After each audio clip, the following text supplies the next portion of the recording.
Right. Hanging over all of that, actually, as you say that, is the two things: the virus, obviously, and the political situation. I don't know which one's more important, which one we should go into first, but the sort of overall thought I had as you were talking about the economy and you were talking about tourism and a bunch of other things, I thought to myself, China is a really big country.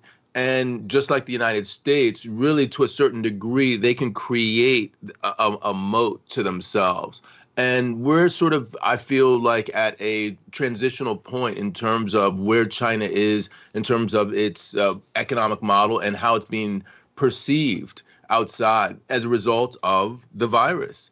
What are your thoughts on those two issues in terms of which one is more important going forward, the political side or the viral side, in terms of driving those outcomes like the ones about the employment issue that you're talking about? Yeah, I suspect the pandemic consequences. I don't really see these as, I'm not trying to understate them at all, but I don't see them as basically being permanent, up to a point, right? So I think that, before long, hopefully before long, either the virus is going to become a nuisance rather than something that we all, fear and don't go out because of, or whatever. It'll become awkward, it'll become a nuisance. Maybe there'll be a vaccine in a year or 18 months, 2 years. So I don't see these as being is kind of long lasting. But there are other consequences of the pandemic, which I think could have much more durable consequences. So one of the things, as I think probably everybody knows, in Washington, they call it decoupling. In Beijing, they call it self-reliance. It's really kind of opposite sides of the same coin. And the consequences of the pandemic, maybe it was just really to accelerate something that was going on anyway. Right. But I think that that these things are really difficult to predict.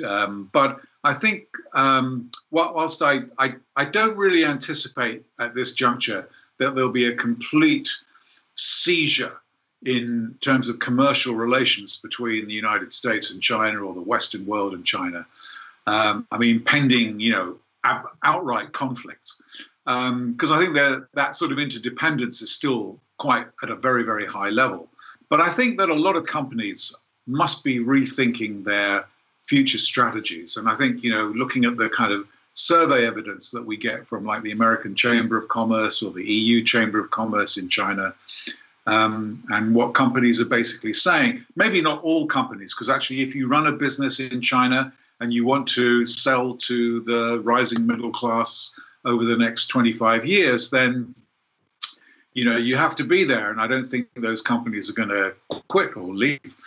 But I think a lot of companies basically that are at the middle of these kind of China-centric supply chains will be looking at alternatives, maybe not to leave China, but to diversify, to have more than sole source suppliers, right? So maybe they go to Japan or to Korea or to Malaysia, or in the case of US companies, they could relocate some of their supply chains back to Mexico. So we kind of see this really in the survey evidence, that there's a sort of a statistically significant, although by no means, overwhelming majority at all, but a statistically significant number of, or percentage of companies, if they're not doing this already, they're looking at doing this in the next kind of 5 to 10 years. So I do think, that will be permanently, because, companies won't make these decisions for 6 months. It'll be like for, the foreseeable future. Right. So that kind of thing, I think, will affect China. I think the more hostile commercial environment affecting trade, investment, and lending.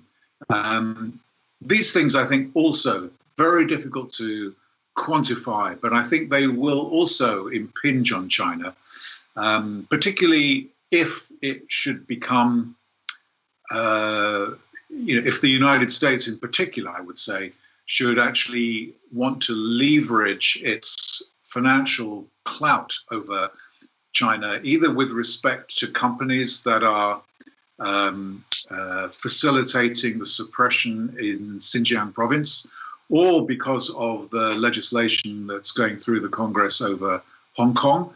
I mean, if financial sanctions were to apply to individuals or banks, I mean, that's taking the level of confrontation up to a new level, I think. So these kinds of things, I think, are more important, really. It's the kind of the consequences of the political consequences of the pandemic, rather than the specific measurable things that we measure in economics quarter to quarter. Right. And, I think that makes a lot of sense, putting the two together and with the pandemic as the accelerant.